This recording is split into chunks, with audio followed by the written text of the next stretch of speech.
Sa Genesis 37 verse 1 to 11, ako lang sa mabasa. Pagkatapos si Jacob, sulupay ng kanyang ama, sulupay ng Canaan. Ito ang lalay si Jacob, since na may nabibigong sokas ng kapatid ng kawan ng kasama. Kanyang mga kapatid excuse. Mga anak ni Bila at ang mga anak sa Sipa, na may asawa ng kanyang ama at ibinalitan niya sa kanilang ama ang kasama nila. Inamahal nga ni Israel si Jose ang higit kaysa sa lahat ng kanyang anak, sapagkat siya ang anak ng kanyang Joanne, huwag ka makulit. ginawa ng isang Huwag ka makulit.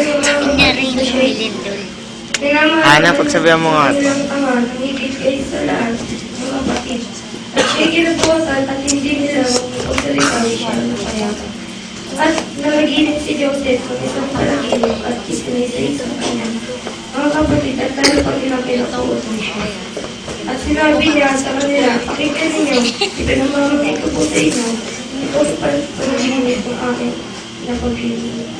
Sapagkat narito tayo nagtatali ng mga bigkis, ang trigo sa bukid at narito ang tumitik ng aking bigkis at tumuwid naman at narito ang inyong mga bigkis ay napasok palibot at yumukod sa aking bigkis. At sa kanya ay sinabi ng kanyang mga kapatid, magkahari ka naman sa akin mo, mapamimili ko sa kanya. Alala pa siyang pinapungitan, dahil sa kanyang mga panaginip at kanyang mga salita. At siya'y nalaginip pa ng ibang panaginip at isinasay. Si Joshua tingin. Sinabi, ito ako'y nalalaginip pa ng Hindi, binabasa niya lang mahaba. ang araw at ang buwan ng nabituin ay yumuko sa akin. At kanyang isinasay sa kanyang ama at kanyang mga kapatid at sinaway niya sa kanyang ama at siya'y kanyang sinabi, anong panaginip ito kanyang nalalaginip? Tunay ba ako kanyang pinakapat? Iyong mga kapatid ay yuyuko sa at kanyang mga kapatid ay kaya gusto niya, datapot, datamatin siya ng kasama. Masalita ng pag-iisip.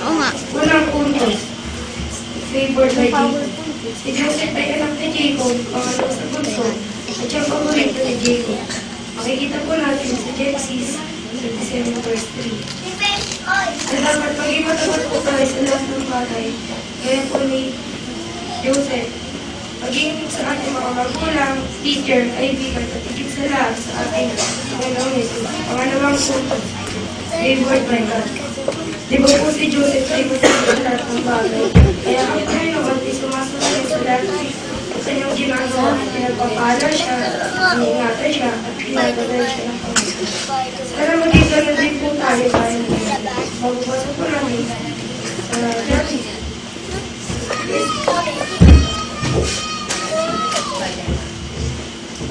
Hindi po marito ang magnanakaw kundi upang magdago at pumatay ko na sa okay na marito upang sila magkaroon ng buhay magkaroon ng kasaganahan nito.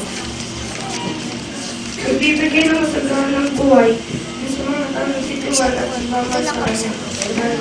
Pangatlong lahat ay nasa plano ng Panginoon para kay Joseph. Wala pa nakibinenta siya sa mga kanyang kapatid. Mga Ismailita, hanggang na siya ay naging katiwala ni Potiphar.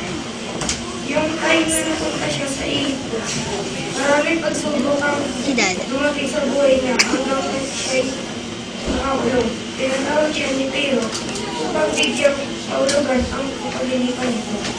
Nagkatiwala sa kanya ng hari ng Egypto ang lupain.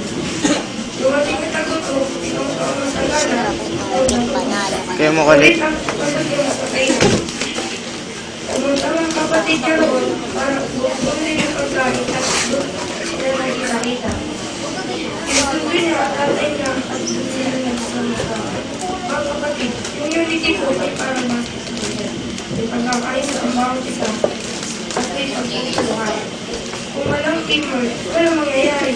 Dahil di naman sa kapatid